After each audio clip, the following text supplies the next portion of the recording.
Notre avenir est inscrit dans le ciel. Un avenir incertain. Un jour, le Soleil se mettra à gonfler jusqu'à atteindre une taille gigantesque. Des collisions d'une violence inouïe auront lieu. Des étoiles vont exploser. Et la puissance brute des trous noirs menacera toute la galaxie. Il reste cependant un espoir, car au-delà de ce destin funeste, l'horizon peut encore s'éclaircir.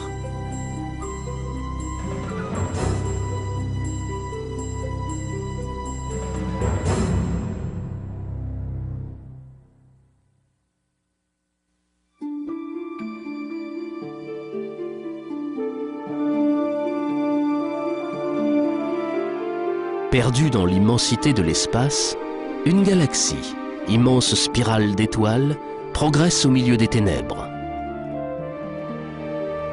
200 milliards de soleils, d'innombrables planètes, une incroyable variété de mondes différents. Voilà certainement un endroit privilégié du cosmos. Mais combien de temps cela durera-t-il? Et comment tout cela va-t-il changer? Heureusement, cette évolution est sous surveillance. Depuis un petit coin tranquille, un simple bout de rocher que l'on nomme la Terre.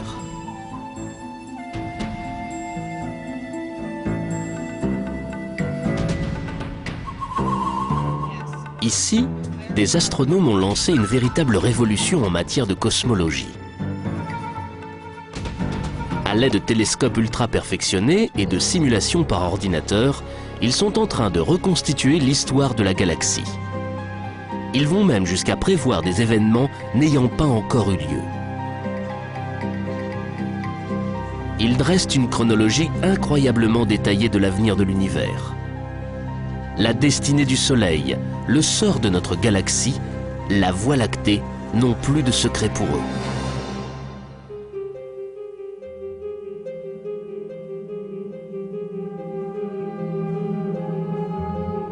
Cet endroit si familier nous sera un jour ou l'autre totalement étranger.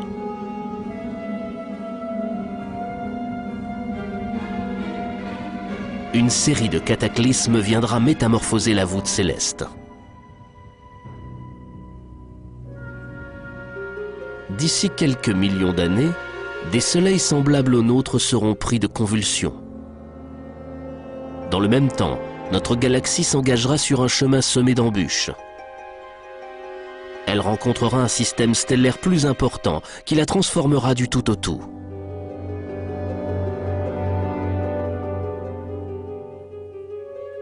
Comment notre petit monde pourra-t-il y survivre? Qu'adviendra-t-il de notre petit coin de paradis? Qui pourra encore lire notre avenir dans les étoiles?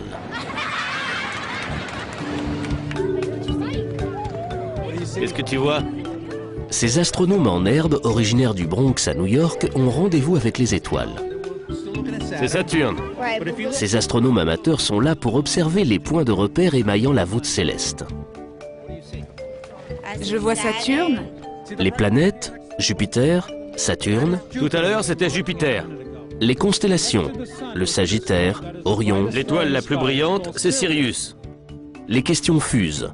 D'où venons-nous? Où allons-nous? L'astronomie, c'est presque un art, on a ça dans le sang. Des dimensions, des espèces et des planètes différentes. Ici, on est tous des explorateurs. Vous avez vu la Voie lactée? Et la nébuleuse du crabe? On a longtemps considéré la voûte céleste comme une image fixe, éternelle, immuable.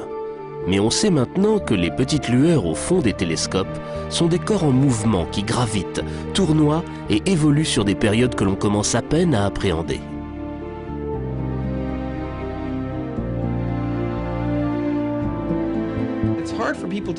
Les gens n'imaginent pas à quel point tout est bouleversé. L'échelle temporelle utilisée jusqu'ici pour comprendre ce que l'avenir nous réserve a explosé. C'est notre notion du temps qui est remise en question. L'idée qu'on se faisait de l'avenir à long terme de l'univers a énormément évolué depuis 100 ans, 50 ans, voire 20 ans.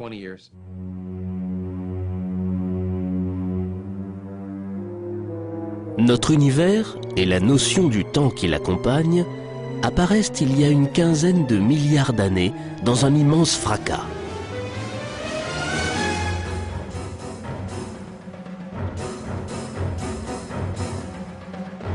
Le Big Bang. Suite à cette formidable explosion de lumière et de chaleur, les ténèbres s'installent. C'est alors qu'une chose remarquable se produit.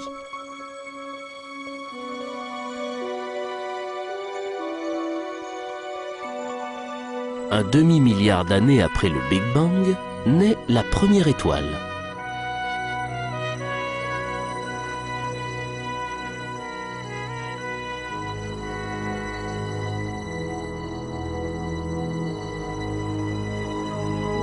Comme le montre cette simulation par ordinateur, l'attraction gravitationnelle pousse d'énormes nuages d'hydrogène les uns sur les autres. Ils s'échauffent, s'illuminent et se contractent sur eux-mêmes.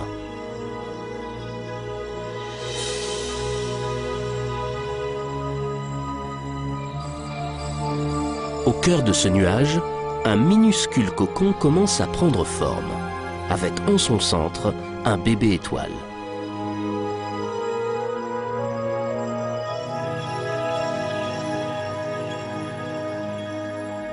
Dès la naissance de ce nouveau soleil, les réactions thermonucléaires produisent de l'oxygène, du carbone et du fer. La force de gravitation attire ces éléments lourds vers le noyau, jusqu'au moment où l'étoile n'est plus capable de supporter cette pression. Une seule issue possible, elle s'effondre avant d'exploser.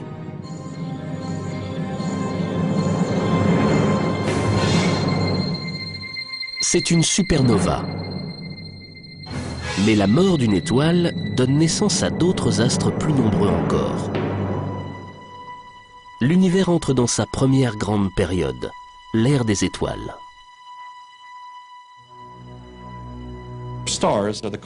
Les étoiles sont la pierre angulaire de l'univers. Actuellement, ce sont les astres qui génèrent le plus d'énergie dans tout l'univers. Notre galaxie abrite une centaine de milliards d'étoiles. Une centaine de milliards, c'est extraordinaire. Ce ne sont pas des quantités qu'on rencontre tous les jours. Très vite, sous l'effet de la gravitation, les étoiles se regroupent en amas et des galaxies commencent à se former. Parfois même en des lieux inattendus.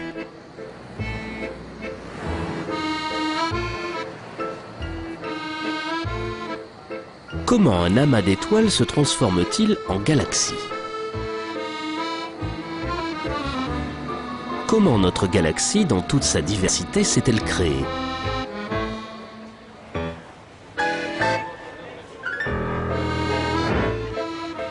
Pour ce faire, la nature commence par assembler ses matériaux de base.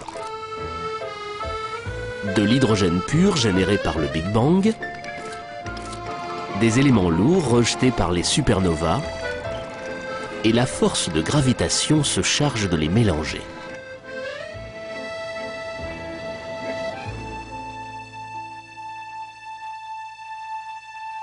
Sous son action, d'énormes quantités de matière s'accumulent. C'est ainsi qu'apparaissent d'innombrables amas de gaz et d'étoiles.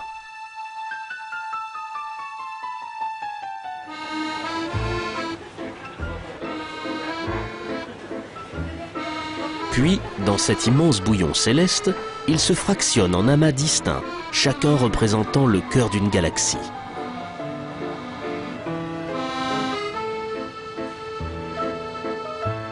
Perdus dans les ténèbres, ces différents amas s'attirent, se tournent autour, se percutent, se fondent avant de former une galaxie unique, mais de grande taille. Notre galaxie est faite d'un très grand nombre de sous-galaxies qui se rentrent les unes dans les autres. Et ça continue comme ça à une échelle de plus en plus grande. On pense qu'au départ, des petits paquets d'étoiles très différents les uns des autres se sont effondrés. Il y a eu toutes sortes d'interactions entre eux. Ils se sont percutés et mélangés pour finir par former ce que nous connaissons actuellement. Et ce processus n'est pas terminé. Sous l'effet de ces collisions, la galaxie naissante se met à tournoyer. Peu à peu, cet amas informe prend la forme d'un disque. Tout en tournant, la galaxie s'aplatit jusqu'à devenir, toute proportion gardée, d'une minceur extrême. Voilà comment la Voie lactée s'est formée et a trouvé sa place parmi les 100 millions d'autres galaxies de l'univers observable.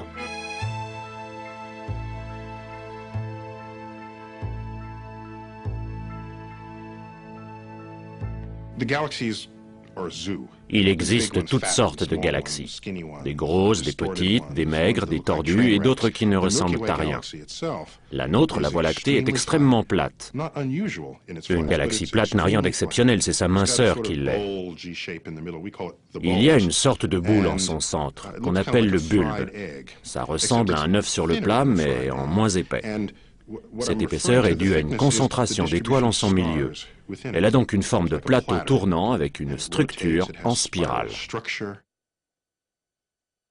En observant la Voie lactée de loin, voici ce que l'on verrait.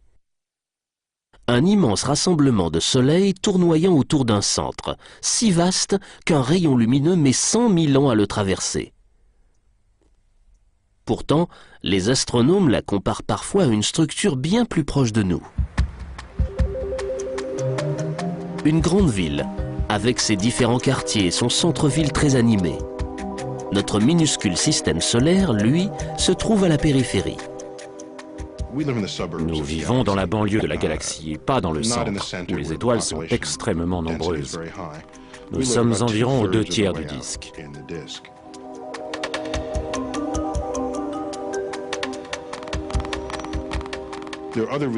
Il existe aussi des zones où les étoiles naissent ou meurent.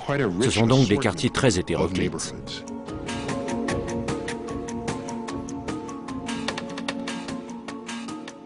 Étant donné sa position, notre système solaire met 300 millions d'années pour faire le tour complet de la Voie lactée.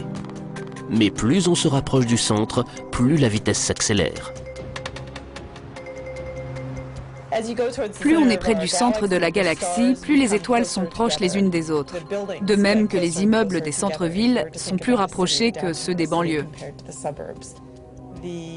Les champs magnétiques aussi sont de plus en plus puissants, les vents produits par les étoiles de plus en plus violents. En fait, tout s'accélère. À l'intérieur du bulbe central, c'est le chaos. Les orbites des étoiles se font irrégulières. Vie et mort se confondent à 100 000 à l'heure.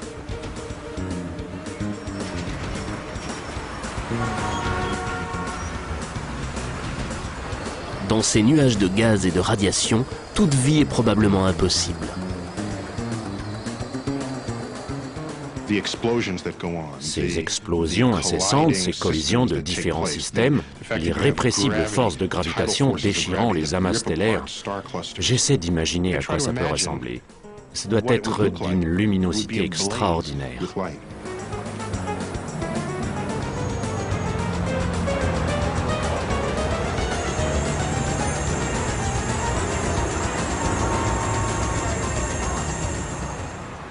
Mais le centre de la galaxie n'abrite pas seulement des rues animées.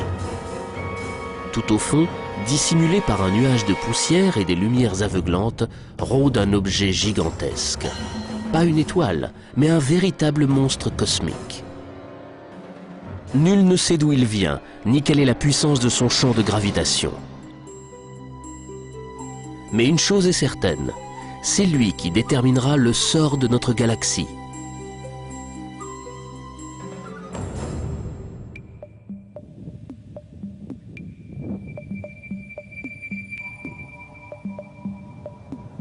Au sommet du mont Mauna Kea, un volcan de l'archipel d'Hawaï, un groupe de chercheurs observe un étrange phénomène du centre de la galaxie. Un groupe de grosses étoiles très proches les unes des autres a un drôle de comportement.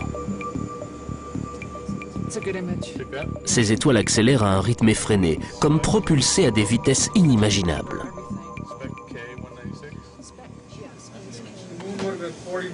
Voilà les étoiles. C'est impossible. Elles vont à près de 5 millions de kilomètres/heure. des vitesses qui dépassent notre entendement. Une seule chose peut provoquer ces déplacements inhabituels: la gravitation. Force à l'origine de notre système solaire. Mais elle est aussi responsable de royaumes sinistres et mystérieux qui dépassent notre imagination.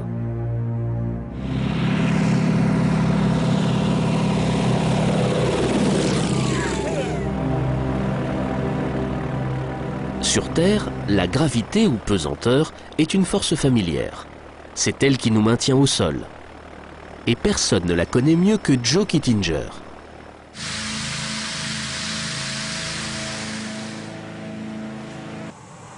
Depuis 1949, l'homme au bandana rouge défie la pesanteur en établissant record après record dans le ciel.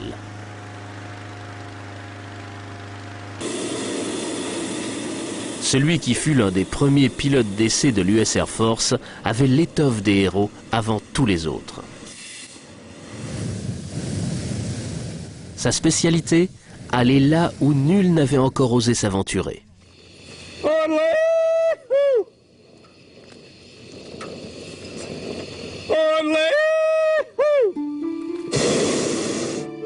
Joe Kittinger fut le premier à traverser l'Atlantique en montgolfière. Il a effectué plus de vols en haute altitude que quiconque dans l'histoire. Je n'ai jamais le vertige. J'adore être en altitude. Cet homme est un pionnier de l'espace.